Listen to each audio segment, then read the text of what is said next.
Hi, this is Stephanie Miller from The Stephanie Miller Show. Please enjoy this exclusive clip from my show on Political Voices Network. Good morning, Frangela. Okay, I'm so angry. I can't. Digging in black I women's can't. pants?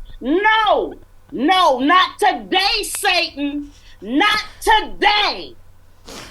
Can I just tell you, I said to Chris when we got off air, I hadn't even watched it yet.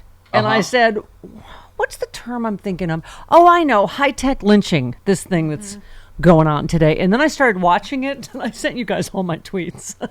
I know. I got called the C word more times than Yeah. and just racists proving their point. Oh, this guy, by the way, Tim tweeted, a white person pulling the race card for a black person is racist. No. So you see how magically, I'm the... Yeah, Tim is a very special person. The point is, I'm sure. Oh, he had challenges just getting up today, and I salute him. I mean, who can't watch that and go, this seems incredibly racist and sexist, right? And someone said, like, people saying she's getting too emotional can Kavanaugh all the way off. I mean, I don't even know where. I haven't seen that. the weight that this woman is being asked to carry and to exhibit for women, black women, women in power. The fact that she is on, they have found a way to expedite and put her on, on trial, on the stand before Donald Trump. Thank you. Is amazing to me. Thank you. We have to hear 15 real quick. Okay. Fani Willis. I object to you getting records. You've been intrusive into people's personal lives. You're confused. You think I'm on trial. These people are on trial for trying to steal an election in 2020. I'm not on trial, no matter how hard you try to put me on trial. Thank you. Oh, my God. I was saying, I felt women. It was like the scene where Tina finally beats Ike up in the back of the limo. We were just like, no! Because, right? It was like a primal scream of, how dare you? Get up in my business, my sex life, my finances, and put me on trial. And with nothing. They're totally fishing. The judge even said it, if you're just going to explore around, they're totally fishing. And in fact, there are brilliant questions like, because I watched some of the testimony, brilliant questions of Mr. Wade, like, did your Tennessee excursions take place in Tennessee? Yeah. He paused and went, yes. Because she didn't have anything. Or handing him a stack of 1,000 documents and then not wanting him to look through them. Yeah. But asking him about specific amounts of money. It was absolutely and entirely about her being a black woman in power and about them using whatever little racist dog whistle tropes they can. And thank you. I'm sorry. I'm not disqualified from I'm not disqualified as a white person from saying what appears clearly racist. Other people use the term in fact, public. You might be highly qualified.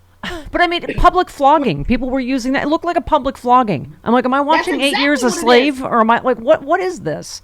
This is a modern day dragging of a black person in public. This is what it looks like. It's the same thing to her credibility, to her career, to her personhood, and how dare you? How dare you learn our laws and use them against us? How dare you hold us account for trying to take away the black vote in your state? How dare you? Because this is what we do. And any one of you Negroes who steps out of line, what you will learn is that whatever you have ever done, we will turn it against you. We will bring it against you and make a case against you. So sit down, and I'm not having it. No, you have no privacy.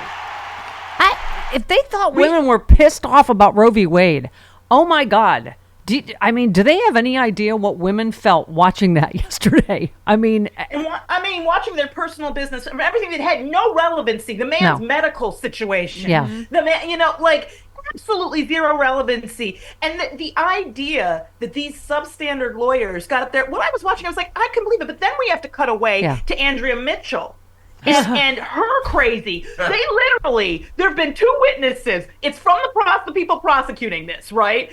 And what did they say? She goes, this looks a done deal. Like, she's just out of here. I'm like, of course it does. It's just that side, number one. And number two, no, it doesn't. No one produced any evidence. Thank you. And Angela, to your zero evidence. To your point, what's more private than illness, sex, finances? I mean, like you want her to say he couldn't get it up because he had cancer. Like, really? Like, he's like she's saying I'm not going to emasculate a black man. But we weren't having. I mean, I couldn't. But it's nobody's business, and it shouldn't be. But the reality that judge let it go on, and I'm going to tell you why, because of the cameras. Because they're always and continually more concerned with how the racist, fascist, domestic terrorists in this country are going to take something than how justice will, how our laws will, how any of us will. And they need to get concerned about us. Yeah. I mean, I love people going, oh, you liberals, you always play the race card. I mean, you should see the comments I got online. What that means. I'm like, I'm sorry. I can't turn off my blackness. Yeah, I can't turn it off. Watching a white Southern guy with a Southern accent, like, grilling a black woman over and over about her private dating life, because he owns that. Yeah. But because and here we are in the system, and this is the problem, and yet the not the problem, it's the illustration of the system. Yeah. Of the fact that white men think that they have the right to go, I keep on saying it out loud, to dig into a black woman's panties. Or a black man, a black general's, life, medical. We're not property. Our parts are owned. White men in that structure think that they own us. And it's all relevant. I can't say it enough. Yeah. The lawyers were like, well, this is relevant because it goes to what I say, relevancy. Like, they have no qualms about making it perfectly clear. And I was disgusted to watch Andrea Mitchell and those people up there talk about, oh, this just looks done. And I'm like, many of you people are lawyers. We haven't seen a bit of evidence. And I don't know if you know this law, but I've had it read to me several times this week. And there actually has to be evidence. It can't be some chick she used to be friends with being like, oh, I think they were dating. But that's not evidence. Thank you. And there's several parts I loved. Her testimony began with a bang. She signaled hello to someone in the courtroom, then accused the lawyer questioning her of lying. She said, it's ridiculous to me that you lied, and yet here we still are. It seems like today, like a lawyer writes a lie, and then it's printed for all the world to see. At one time, she said, I told you what happened. Is there something you didn't understand? She said... and when asked about when the relationship started, she said, that's a lie. That's one of your lies. She said she probably uttered some choice words when she received Merchant's motion because she was not a Southern gentleman like Wade. I mean, how would any of us have been under that? I would have lost my shizzle being questioned the way I thought she was remarkably composed given what was happening, that they're putting the prosecutor on trial. Because I'm sick of being told I don't get to be angry. Yeah. Mm-hmm. You're absolutely right. When you watch Kavanaugh, you're absolutely right, Stephanie. You watch this man get to ascend to the highest point in this land while screaming about how much he loved beer. Yeah. And crying. And crying. And you're going to tell her when she's being attacked personally. Yeah, and she said... being dragged, that she can't be indignant, that she can't be like, whoa. Yeah, she said, you tried to implicate, I slept with him at that conference, which I find to be extremely offensive. When someone lies on you, it's highly offensive when they implicate that you slept with someone the first day you met them. Right. Victor Shee, our friend, wrote, wow, Willis is on absolute fire right now. I just thought... She was fantastic. As we keep saying, how many analogies can you make? Marcia Clark and Christopher Darden were having a relationship. Mm-hmm. We didn't go, okay, well, OJ can go then. Forget it. Forget the murder charge. Two of the people on the defense are in a relationship. Mm-hmm. Ooh, they're married. Yeah. But it actually has no relevancy to this case, but they don't need to. That law firm, that's what they do.